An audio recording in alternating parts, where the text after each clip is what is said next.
आप लोग पढ़ाई बोलना, इसमें नहीं बोलना। बोरी निकालो, हॉस्टल टीम की गायब कर दिया। Good evening everybody.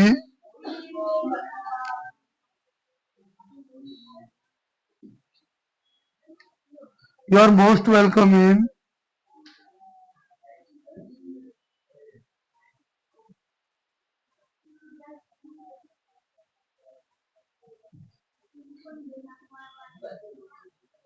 चलो लो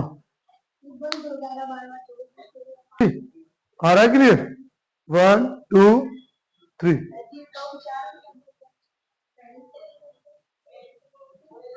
good evening everybody. You are most welcome in my YouTube channel. आज हम आप लोगों को कुछ भौतिक राशियों के बारे में बताएंगे। जैसा कि भौतिक राशियां दो तरह की होती, एक एमकेएस पद्धति, एमकेएस सिस्टम, जिसमें होता है मीटर, किलोग्राम और सेकेंड, और दूसरा एसआई सिस्टम।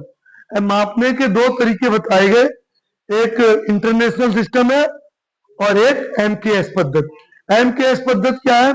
जिसमें हम लोग मीटर, किलोग्राम, सेकेंड रखते हैं और बाकी सब यूनिटें इंटरनेशनल सिस्टम में रखी हैं, जिसमें हम भारत में भी नापते हैं और विदेश के लोग। जैसे लंबाई का मात्रक है, फुट नहीं रखा गया, इंच नहीं रखा गया, मीटर को रखा गया। क्या रखा गया? सबसे पहले हमारा दूरी का मात्रक, ये बहुत इंपॉर्टेंट है। इन्हें नहीं समझोगे तो आप 10th लेवल को कैसे समझेंगे? वेरी इंपॉर्टेंट टॉपिक है, बहुत छोटा सा वीडियो है। दूरी और लंबाई का मात्रक है वो मीटर है। क्या है? भार और बल। बल आप लोग जानते हो, हम ताकत लगाते उसे बल कहते हैं। बल का मात्रक न्यूटन है। कार का मात्रक जूल होता है। जैसे हम कोई काम करते हैं तो उसमें जो ताकत लगती है उसे कार कहते हैं, तो उसे किसमें नापा जाएगा? जूल में। तो आप लोग बताएं कार का मात्रक क्या होता है? हाँ, पूरा सेंटेंस बोलना है। कार का मात्रक जूल होता है। नेक्स्ट है विद्युत आवेश। विद्युत आवेश का मात्रक कूलाम होता है। शक्ति का मात्रक वाट होता है। जैसे आजकल प्रेस है 1 किलोवाट की होती है, फ्रिज है 500 वाट का है, हमारे घर पे एलईडी लगी है 10 वाट की है, 7 वाट की है, पंखे हैं वो 50 वाट के हैं। तो इसलिए ये सारी चीजें वाट में ही आती हैं।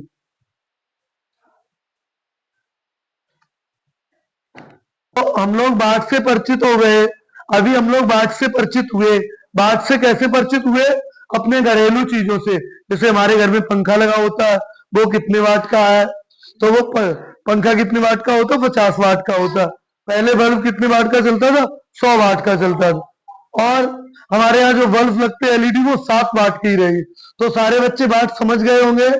बात ये द्रव्यमान, एक द्रव्यमान और एक द्रव्यमान होता है। ये द्रव्यमान का मात्रक किलोग्राम होता है। इसमें अगर वह नहीं बने, या हटा देंगे द्रव्यमान, तो वो लीटर हो जाएगा। क्या हो जाएगा? लीटर। नेक्स्ट अभी हमने क्या पढ़ा था? द्रव्यमान का मात्रक किलोग्राम होता है।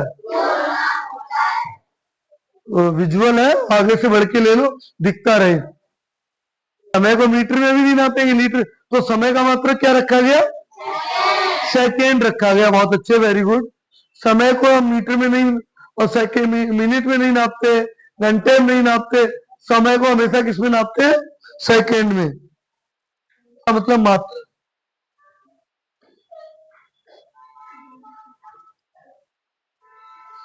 तरंग दैर्घ्य, तरंग दैर्घ्य को एंगस्ट्राम पढ़ते हैं, जिसका मात्रक होता है ए। एंगस्ट्राम को कैसे नापते हैं? ए।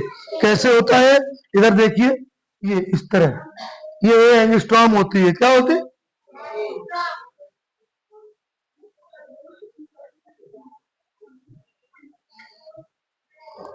तरंग दैर्घ्य के बाद आता है हमारा आवृत्ति।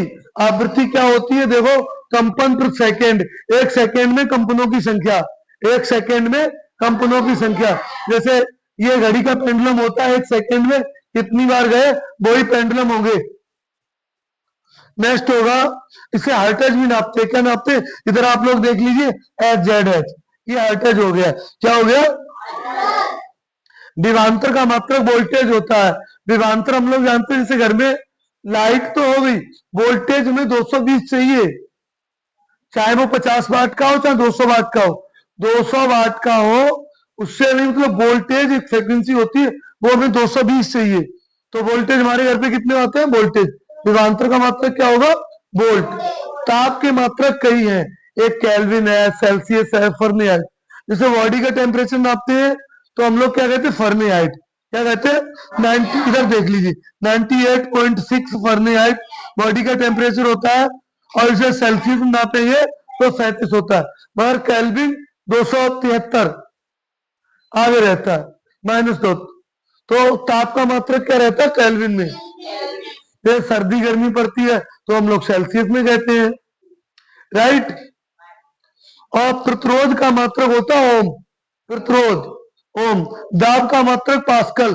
जैसे दाब पड़ता है ना, जैसे हम लोग कोई पिन को जमीन में, जैसे लकड़ी का तख्त बनाते हैं तो उसमें लोहे की कील को चुबाते हैं ना, तो उसकी नोक पतली रखी जाती है, और जो उस पर दबाव पड़ता है वो दाब कहलाता है। दाब को हम लोग किसमें नापते हैं? सारे लोग देखिए, पास्कल। ये उनके दाब की खोज ही पास्कल ने की थी, उनके वैज्ञानिक के नाम से पढ़ा। पास्कल के बाद वैद्युत धारता, फेरेड। फेरेड ये भी एक वैज्ञानिक। ध्वन की मात्रक डेसिबल, ये हमेशा परीक्षाओं में आता है। ध्वन की मात्रक कितनी होती है? डेसिमल। डेसिबल क्या होती है?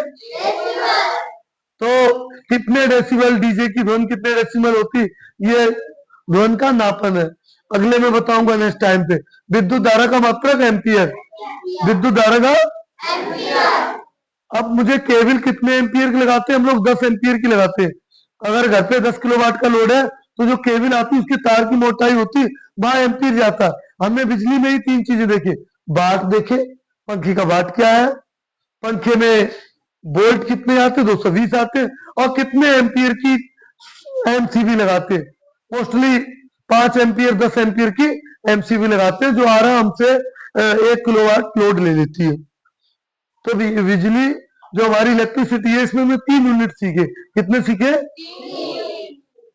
नेक्स्ट आता है हमारा लंबाई का मात्रक और दूरी का मात्रक, हमने पढ़ा था मीटर। चाहे वो, इधर देख लीजिए आप, इधर प्लीज, एसआई पद्धति में भी मीटर होता है और एमकेएस पद्धति में भी मीटर होता है। यानी विज्ञान में 2 पद्धतियां रखी गई, 2 नापने के साधन रखे, दोनों में लंबाई का मात्रक मीटर रखा गया, द्रव्यमान का मात्रक किलोग्राम रखा गया। क्या रखा गया? समय का मात्रक भी एक बार आप देख लीजिए प्लीज, बोलने की बात बोला करो, नहीं तो आवाज क्लियर नहीं होगी। समय का मात्रक मीटर प्रति सेकेंड होता है। समय का मात्रक एमकेएस पद्धति में सेकेंड होता है। एसआई पद्धति में समय का मात्रक सेकेंड होता है। क्षेत्रफल का मात्रक वर्ग मीटर रखा गया है।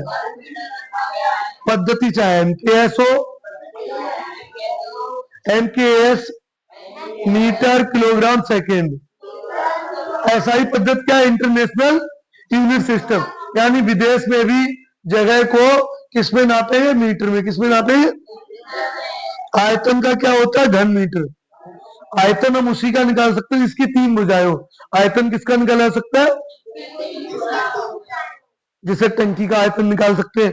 अब तुम देखो ये बोर्ड है, इसका आयतन नहीं निकलेगा, इसका क्षेत्रफल निकलेगा। इसका क्या निकलेगा? 2 भुजा वालों का क्षेत्रफल और 3 भुजाओं वालों का आयतन। नेक्स्ट हम लोग आते घनत्व पे। घनत्व पे किलोग्राम घन मीटर क्या होता? बल का मात्रक न्यूटन।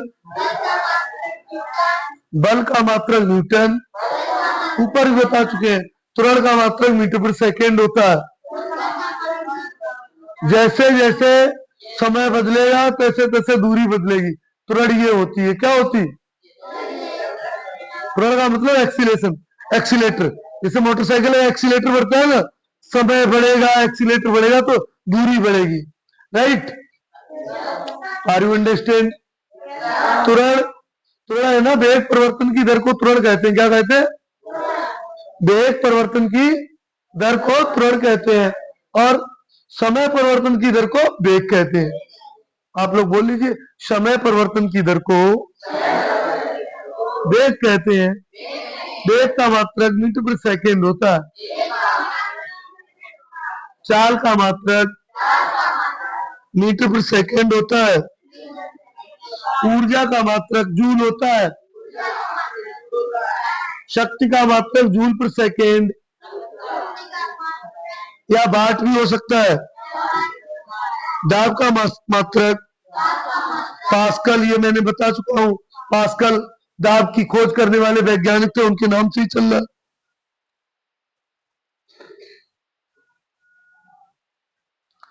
समुद्र की गहराई, परम ताप है वो केल्विन में नापा जाता है। समुद्र की गहराई फैदम में नापी जाती है। किसमें नापी जाती है? ताप को हम कैसे प्रदर्शित करते हैं? किससे करते हैं? परम ताप को कैसे प्रदर्शित करते हैं? जब 0 केल्विन होता है तो टेम्परेचर -273 सेंटीग्रेड होता है। तो परम ताप बहुत नीचा ताप है, क्योंकि 273 होना माइनस में 273, उसे परम ताप कहते हैं, केल्विन में कहते हैं। और हमारे शरीर का ताप है वो 37 सेंटीग्रेड है। कितना? सेल्सियस। और फahrenheit में नापेंगे तो 98.6 है। ये फahrenheit है वो मापन बनाया गया जो ताप के वैज्ञानिक रहे उनके नाम से ही। नेक्स्ट आते हैं हम लोग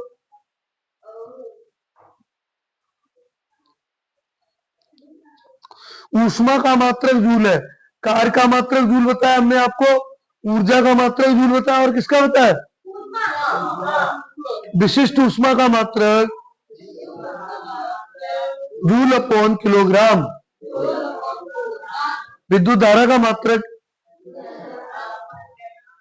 ध्वनि तीव्रता का मात्रक डेसिबल, ज्योत फ्लक्स का मात्रक ल्यूमेन, पराध्वनिक गति का मात्रक वेग, आवृत्ति का मात्रक हर्ट्ज। समुद्र की गहराई फैदम में नापते। किसमें नापते?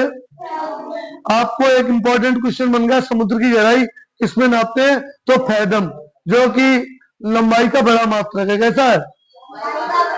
संवेग आवेग न्यूटन पर सेकेंड, प्रश्न नाव न्यूटन मीटर,